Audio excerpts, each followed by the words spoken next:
Hola, aquí estamos de nuevo en el Hospital Vitas Sanic, en su unidad de medicina hiperbárica con mi amigo Jesús.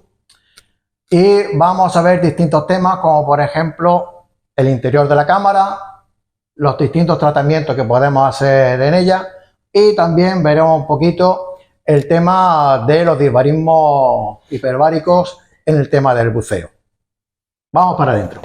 Ya estamos aquí dentro de la cámara hiperbárica y como veis parece como la cabina de un avión, un submarino o bueno, algo similar a esto, ¿no? Eso. Sí, totalmente. Es como un submarino, pero podemos decir que es a la inversa de un submarino, ¿eh? Exactamente. Aquí tenemos la presión en el interior y el espacio exterior es el ambiental, que es al contrario de un submarino. Exactamente. La verdad es que para hacer aquí una sesión está hasta cómodo, ¿no? Cómodo, relajante. Sí, sí. Aquí algunas veces, no sé, hay personas que, vamos, sobre todo que no están acostumbrados a este ambiente, le puede dar un poquito de claustrofobia o algo. Bueno, de hecho, aquí, Emilio, hemos tenido pacientes diagnosticados con claustrofobia, diagnosticados, ¿no? Ajá. Y antes de empezar el tratamiento, lo hemos invitado a que entren aquí, estén aquí, y le hemos hecho saber, vamos a ver, te subes en una cabina de un tren, de un avión, sí, unos espacios más pequeños, es donde me agobio, y han estado aquí y han recibido tratamientos completos sin ningún tipo de problema, ¿eh? Mira, eso. Ningún tipo de Hombre, es que problema. claro, es que lo ve tal. Hombre, yo lo veo cómodo, bien y tal. Sí, Pero es como hay personas para todo, ¿no? sí, ya te digo, con claustrofobia diagnosticada han entrado y han recibido el tratamiento completo. Bien, yo lo que yo veo es aquí. Bueno, tengo aquí, no sé yo. Sí, Los cacharros estos. sí, son las tubuladuras, las tubuladuras donde se suministra el oxígeno, 100%, una tubuladura, como se puede observar, de dos vías. Una comanda la inspiración y la otra comanda la expiración. Entonces, por un juego de válvulas que hay instalado en la cámara, pues en función de nuestra fuerza inspiratoria o expiratoria, bloqueamos una válvula u otra. De manera que... Aquí, digamos, esto, digamos, lo que es el oxígeno se recicla o simplemente se pierde. El oxígeno se pierde. Se pierde, ¿no? Se pierde por completo. Se pierde por completo y funciona 100% a demanda. En función de tu esfuerzo inspiratorio. Como si fuera un regulador, igual. Sí. Digamos, tiene lo que es esto, digamos, facial y supongo que lo que tiene una gomita o algo, ¿no? Para ponértelo. Exactamente. Vale. Un arnés de cabeza, sujeta. Y el paciente. ¿Los tratamientos, como comentaste, de cuánto tiempo eran? Sí, bueno, los tratamientos en categoría para crónico, como llamamos nosotros, pues tratamiento, lo que es activo, 100% terapéutico, son 90 minutos, en dos franjas de 45 con oxígeno, 5 con aire y otros 45 con oxígeno. Esos 5 intermedios es un array y se utiliza o se emplea como medio preventivo para evitar el polver, lo que es una intoxicación por hiperoxia. Sí. Pues está muy bien. Sí. Pues, y como me comentaste, digamos, esto tiene lo que son los crónicos, suelen ser, digamos, diabéticos o de estos abiertos, digamos, de herida abierta. Sí, básicamente el caballo de batalla es, desafortunadamente es una plaga, ¿no? Son las vasculopatías diabéticas, ¿no? Úlceras, heridas que derivan de la mala circulación que produce la diabetes en cualquiera de sus formas, ¿no? Eso, el 80% de los pacientes nuestros son enfermos diabéticos, que sabemos que la diabetes a su vez deriva en una multitud de patologías. También, digamos, serviría para lesiones musculares, para micro roturas. Efectivamente. Sabemos que la oxigenoterapia hiperbárica forma parte de la medicina regenerativa. Su función es regenerar un tejido. Y las lesiones musculares, roturas fibrilares, clásicos de los deportes o las actividades de contacto, pues cicatrizar unas fibras musculares viene de forma Me ideal. comentaste de que hay deportes en los cuales, digamos, se utiliza como parte del ciclo, digamos, de entrenamiento o de, digamos, Sí, como para, digamos, para mejorar, digamos, el rendimiento del deportista, ¿no? exactamente. Prueba de ello, ejemplo, solamente un ejemplo, dentro de los muchos que hay, la NBA americana, dentro de su programación de entrenamiento de estos jugadores de élite, está de forma semanal la oxigenoterapia hiperbárica como recuperación dentro Claro, de los brutales entrenamientos que tienen claro, estos tiene atletas. todo el sentido, claro, si es regenerativo, Claro, tiene que servir para totalmente. esto, ¿no? Para ver qué pequeñas microfracturas y cualquier cosa, digamos, Exactamente, lesiones que puedan exactamente. tener y tal. Y hay que recordar que las actividades deportivas de alto nivel, de gran requerimiento, constantemente estamos exponiendo el cuerpo a microtraumas. Claro. Esa es la razón por la cual por sistema establecen la OHB en la NBA y en otras actividades deportivas. Pues está muy bien. Bueno, vamos a tomar lo que nos interesa a Sí, nosotros, que es sí, el buceo. Esto es bien. totalmente. Como te iba a decir, digamos, vamos a hablar de lo que era enfermedades compresivas, Sí. pero creo que tú lo dormidas de otra manera, ¿no? Sí, bueno, a lo largo de muchos años y todavía hay manuales que así lo figuran, no sé las razones por las cuales no lo han actualizado, siempre se ha considerado la enfermedad descompresiva tipo 1 y tipo 2, o leve y grave, así, sin más. Pero bueno, afortunadamente la medicina subacuática cambia, las investigaciones van como un caballo de batalla y hace falta afinar mucho más, ¿no? Entonces, cuando antes decíamos enfermedades compresivas tipo 1, si te fijas bien, Emilio, es algo muy poco preciso. Enfermedades compresivas tipo 1. Vale. O leve. Ya precisamos un poquito más con lo de leve, pero se seguía sin precisar, ¿no? Entonces, hoy en día tenemos una nomenclatura que cada vez se va ampliando más campo a nivel internacional. Y tenemos lo que es el Decompression Sickness y Decompression Illness. Decompression Sickness es lo que siempre conocíamos con el concepto de ataque de presión. Bien, pues por tanto, Decompression Sickness vinculado a ataque de presión siempre lo vamos a tener vinculado a una acumulación de nitrógeno, burbujas de nitrógeno como consecuencia de una mala descompresión, una descompresión anómala o sencillamente porque mi cuerpo no puede hacer por las razones que sea una descompresión lo suficientemente limpia como para que no se formen burbujas. Por tanto, ahí tenemos uno de las variantes. Descompresión sickness son burbujas 100% de nitrógeno o de otro gas inerte en el cual esté respirando, que puede ser helio también. Bien, descompresión illness. Las burbujas son del gas o gases que esté respirando. Si yo estoy con aire, pues las burbujas de descompresión illness van a ser aire. Si yo tengo un descompresión illness con una mezcla de trimis, mis burbujas van a ser de trimis. Ahí está la gran diferencia. Pues me ha dejado ya cuadro, ¿eh? Sickness, solo exclusivamente nitrógeno. O helio, nada más. Illness, el gas completo que esté respirando. Sin más. Ya sea nitro, ya sea aire, ya sea el tipo de nitro que sea, ya sea el tipo de trimi que sea, etcétera, etcétera, etcétera. Es una forma de precisar aún más, ¿no? Y dentro de esta descompresión, sickness, a su vez, tenemos unas variables, ¿no? Que es la cutánea linfática esquelética, que ocupa un mismo grupo, y un segundo grupo, algo más grave, que son las neurológicas. Repetimos. Descompresión sickness, que vamos a tener la tipo cutánea linfática esquelética, digamos las más benévolas, y las más graves son las neurológicas. Y ahora surge la pregunta, ¿cuáles serían las patologías realmente vinculantes al descompresión illness? Pues solo y exclusivamente las embolias gaseosas, que derivan de lo que antes se llamaba sobrepresión pulmonar. Muy mal dicho sobrepresión pulmonar. Hoy en día decimos síndrome de hiperpresión intratorácico.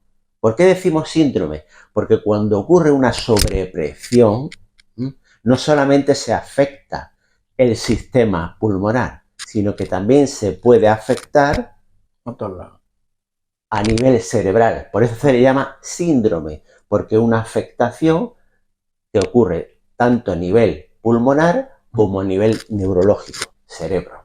O sea, que se pueden formar burbujas realmente en el cerebro también. Exactamente, exactamente. O sea, que se va a riego sanguíneo, claro, rompe la burbuja, rompe la membrana alveolar y buscan una vía de recorrido, claro, ascendente. Claro. ¿Cuál es? La masa encefálica con todas sus estructuras. Y te puede dar que prácticamente un ictus allí. Sí, grosso modo lo podemos considerar lo que es un ACV, un accidente cerebrovascular.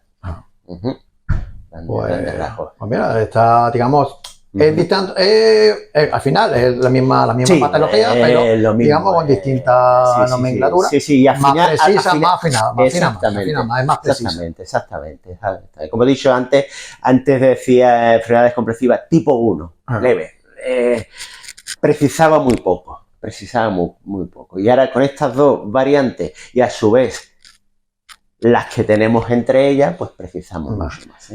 ¿Con qué frecuencia suele haber, digamos, una mezcla de ambas? Porque normalmente no suele haber solamente una decompression illness o una decompression sickness pura, ¿no? Siempre suele haber mezcla o, digamos, ¿en qué porcentaje podemos tener una...? El porcentaje es muy difícil de establecerlo, pero sí es cierto que porque tengamos una descompresión sickness, un ataque de presión, como siempre hemos llamado, no tiene por qué haber una sobrepresión de tus pulmones y tener un síndrome de sobrepresión intratorácica, no tiene por qué haberlo.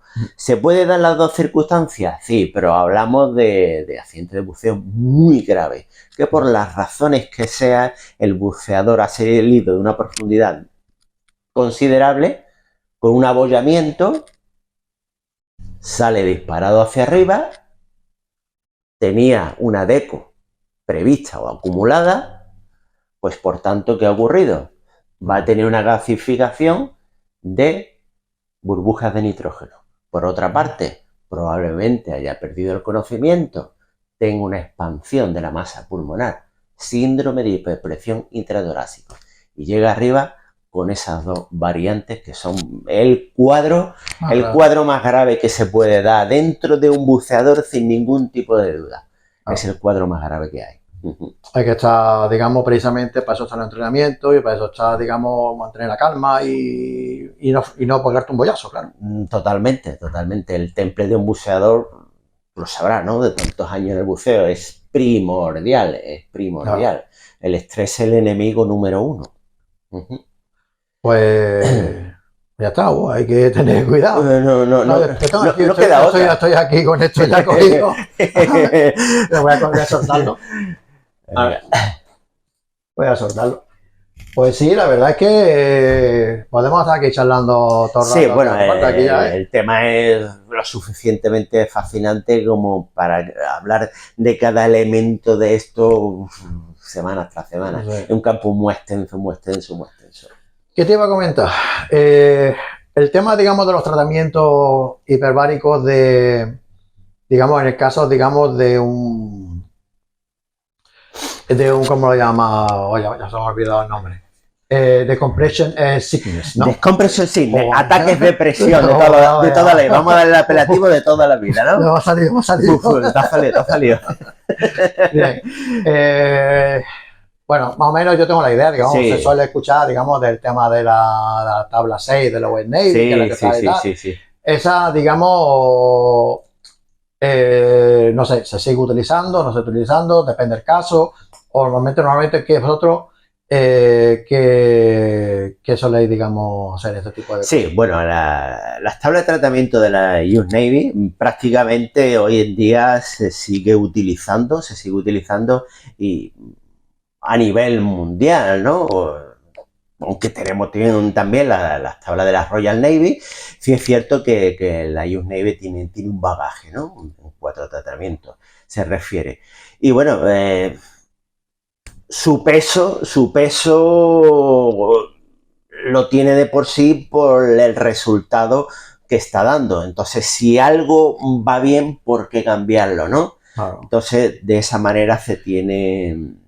Me comentaste del tema este de que se bajaba hasta 50 metros, 6 atmósferas. Sí. Explícanos un poquito. Sí, bueno, el caso de esta tabla, concretamente la 6 de US Navy, nosotros la vamos a utilizar primordialmente cuando tenemos una descompresión sickness, no en su variable cutánea linfática gelética, sino en su variable y manifestación más agresiva, que es la neurológica, ¿eh? El caso más grave. Bien, bueno, pues este tipo de tabla la podemos establecer con dos grandes aspectos. De forma inicial vamos a comprimir una comprensión rápida y profunda. Como bien ha dicho, 6 atmósferas, va a ser profunda y vamos a permanecer el paciente, que hay que hacer el inciso, tengo que hacer el inciso, Emilio, de que el paciente, aunque su caso reviste gravedad, está estabilizado. Si quieres más adelante hablamos de Sí, hablamos si quieres. La siguiente. Bueno, pues el paciente ya está estabilizado, lo comprimimos a 100 atmósferas y lo vamos a tener entre 20 y 30 minutos. Ya vamos a valorar. Y vamos a estar respirando solamente aire. Lógicamente no podemos utilizar el oxígeno porque la presión parcial del oxígeno se dispararía y el porve, la hiperosis, la neurotoxicidad no esperaría en llegar, ¿no? Entonces, en ese tramo vamos a utilizar siempre aire, 20-30 minutos, como he dicho, y ahí va a tener la cámara, más concretamente el tratamiento, una función muy específica. Y es solamente comprimir los posibles émbolos gaseosos. Es decir, va a tener una función puramente mecánica. No va a poder restablecer el oxígeno y sus cualidades del oxígeno regenerativas, porque primero, ¿qué nos interesa? Comprimir la burbuja. Al comprimir la burbuja, vamos a quitar el obstáculo de la microcirculación del riego sanguíneo. Como lo vamos a tener comprimido esos 20-30 minutos, a partir de ahí ya pasamos a la parte más específica. Vamos a una descompresión progresiva hasta 2,8 atmósferas, el equivalente a 18 metros. Ahí ya nos olvidamos del aire y empezamos con oxígeno 100%. O lo que es lo mismo, oxígeno con una presión parcial de 2,8. Hemos desobstruido el vaso y ahora empezamos a darle sangre con una sobrecarga de oxígeno, con la capacidad de regenerar ese tejido que circunstancialmente se encontraba deficitario de oxígeno por una oclusión. Deficitario de oxígeno es un tejido isquémico que necesita con mucha sed ese oxígeno para ir restableciendo todas sus funciones metabólicas. Grandes rasgos, ese es el procedimiento. Función mecánica y función restabilizadora. Vale, perfecto. También queríamos hablar sobre el tema del procedimiento para un metadado que tienes, digamos, desafortunadamente, digamos, tengas un problema, digamos, divárico. ¿Cuál sería, digamos, el procedimiento mejor? ¿Llamar al 112 o llamar directamente a lo que es el hospital para que lo gestione? Vamos a ver, yo ahí siempre digo lo mismo. Sí es cierto que hay grandes buceadores, ¿no? Como puede ser tu caso, en el cual tiene una formación, tiene un bagaje de muchos años, no solamente por la práctica del buceo en sí, sino porque se ha preocupado paulatina y progresivamente en formarse. Si ese buceador tiene una formación adecuada, como debe ser, como pienso yo que debe ser la gran mayoría de ellos, y se encuentra en un grupo, unos compañeros que han tenido el accidente, él mismo puede iniciar el protocolo, el procedimiento de emergencia. Como tiene esa formación, se supone dónde está la unidad de medicina subacuática hiperbárica más próxima. Se supone, porque ahí radica su formación, ¿no? A partir de ahí, él perfectamente puede llamar a la unidad de medicina subacuática hiperbárica de su zona más próxima, o si conoce alguna persona profesional vinculante a esa unidad, que esta a su vez pueda coordinar el caso, pues también perfectamente. En el caso de que una persona tenga dudas de cómo proceder los nervios, que cuando se da una situación real, sí es cierto que nos podemos ofuscar, pues no nos compliquemos la vida, llamamos a emergencia y ya emergencia se encargará de coordinarlo todo. Sí es cierto que por el procedimiento, primer caso que hemos expuesto, podemos agilizar. Un poquito. Podemos agilizarlo. Hay que valorar, digamos, la persona, digamos que el caso, ¿no? Exactamente. Vale, vale. Sí. Después hemos estado hablando sobre el tema de la urgencia, digamos, del tratamiento hiperbárico, que normalmente se dice que la primera hora y media, digamos, para el tratamiento es fundamental. Y me ha estado comentando de que no siempre es así. ¿Por qué no, digamos, lo explica un poco? Sí, bueno, es cierto, todavía figura en ciertos manuales de buceo y por internet están miles de artículos, millones de artículos, diría yo, que comentan estas situaciones de emergencia, especifican explícitamente el accidentado, traslado urgente a la unidad de medicina hiperbárica para su tratamiento recomprensivo. Error garrafal. Ahí hace falta una actualización, pero nadie se preocupa en realizar esa actualización. ¿Por qué? Porque es un error. Vamos a ver, hay accidentados y hay accidentados, Emilio. Hay accidentados que afortunadamente pueden ser leves y hay accidentados desafortunadamente muy graves, muy graves. Entonces, aquí tenemos una premisa. El paciente que entra aquí en la cámara para ser recomprimido y recibir el tratamiento correspondiente tiene que entrar en las mejores condiciones. Tú piensas por un momento, Emilio, que aquí se cierra, y en el mejor de los casos se va a presurizar al paciente a 2,8 atmósferas. Un paciente que no se encuentre estable ni neurológicamente, ni a nivel respiratorio, ni a nivel hemodinámico, en el momento que se le encierra aquí, se le presuriza, bajo estas premisas que acabo de comentarte, ¿no crees tú que podemos complicar muy enormemente la ya complicada situación del paciente? Claro. Pues nosotros, ¿qué hacemos en estos casos con estos pacientes especiales, graves? Pues en un principio van a la UCI. Se le procura estabilizar neurológicamente, a nivel respiratorio y a nivel hemodinámico. Cuando ese paciente está estabilizado dentro de la patología que tiene, ¿qué quiere decir? Que si está estabilizado, está en condiciones óptimas de encerrarlo aquí y someterlo a 2,8 atmósferas un tiempo X. Claro. No, la verdad es que está claro, es que se puede empeorar muchísimo. Totalmente. Entonces, eso es una idea que errónea que tiene la comunidad del buceo como un concepto totalmente equivocado. Claro.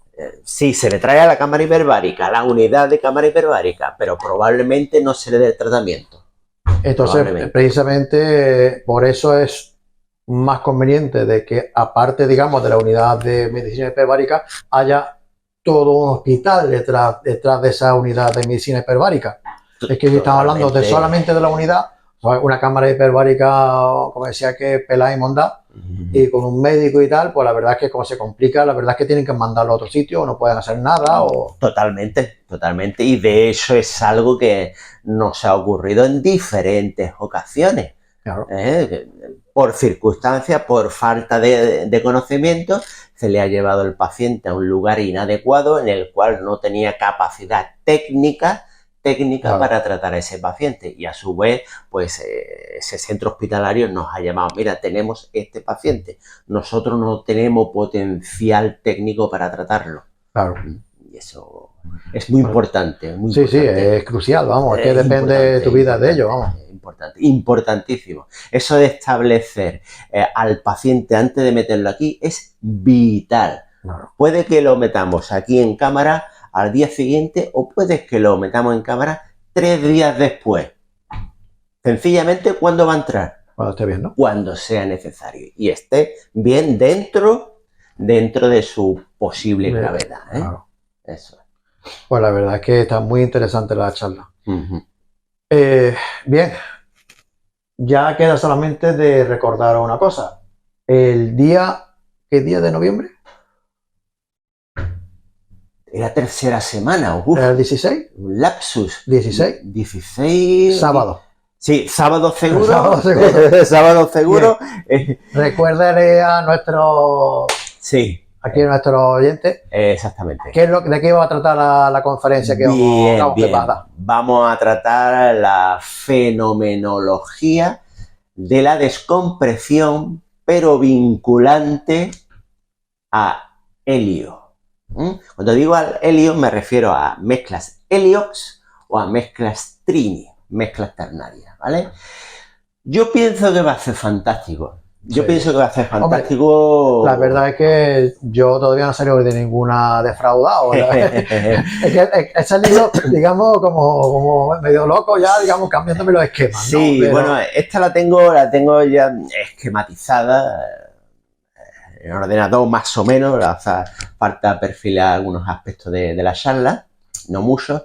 Y bueno, vamos a empezar tratando un poquito mecánica de burbujas, que ya dimos una charla, pero vamos a dar un poquito solamente a modo recordatorio, para lo que se avecina más adelante, a modo de recordatorio, e incluso vamos a hablar de conceptos nuevos sobre mecánica de burbujas. Claro. O sea que desde la última que dimos, que creo que fue hace 2 años aproximadamente, han aparecido una conceptología nueva en temas de mecánica de burbuja, entonces la vamos a incluir. Y esta charla le doy una particularidad especial y es porque se va a sentar las bases, pienso yo, para en un futuro profundizar en descompresión con helio. Es decir, en esta vamos a hablar de conceptos básicos de la fisiología del helio, cómo se va a comportar nuestro cuerpo fisiológicamente, bioquímicamente y anatómicamente frente al helio. A partir de ahí, cuando tengamos toda esta idea ordenada, en un futuro, pues empezaremos a hablar de la descompresión puramente con helio. Ahí lo interesante es como todo, si muchas veces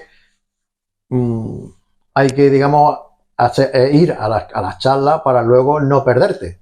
Pues claro, ya hemos hecho creo que 3 o 4. Sí. Algunas tienen vinculación con un trozo de la otra, ciertamente. Sí. Es que el buceo requiere esta materia.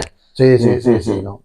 Y hay que hacerlo. Vinculaciones contadas. Pues ya está, pues yo creo que hemos echado un buen rato. Sí, yo creo que sí, fantástico. Bien, pues nada, ya nos veremos, yo creo que el mes que viene, que me tiene prometido también de ir al centro criogénico este. Sí, a ver cómo se comporta el oxígeno líquido. Líquido.